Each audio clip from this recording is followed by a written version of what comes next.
GST 2.0 defence செக்டருக்கு நல்ல நல்ல பலன்களை கொடுத்திருக்கு அப்படின்னு நம்ம சொல்லலாம்.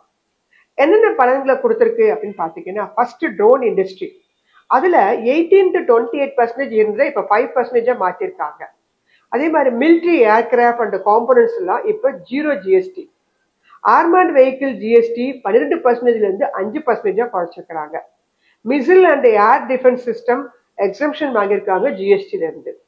கம்யூனிகேஷன் டிவைசஸ் ஜிஎஸ்டியும் 18ல இருந்து 28% வரைக்கும் இருந்தது, இப்போது 5% மாறி இருக்கு.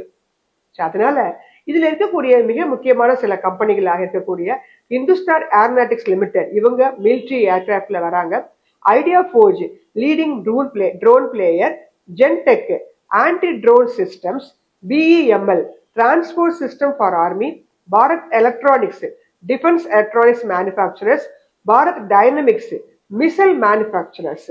இந்த கம்பெனிகள் எல்லாமே மேஜரான ஒரு பெனிஃபிட்ட இந்த டிஃபென்ஸ் ஜிஎஸ்டி கட்டினால பெறாங்க. ஸோ நீண்ட கால அடிப்படையில் வாங்குறவங்களுக்கு எப்போதுமே டிஃபென்ஸ் செக்டர் ஒரு நல்ல துறையாக இருக்கும் என்பதில் எந்த விதமான ஐயப்பாடும் கிடையாது. இது ஒரு எஜுகேஷனல் பர்பஸ்க்கான வீடியோ மட்டுமே.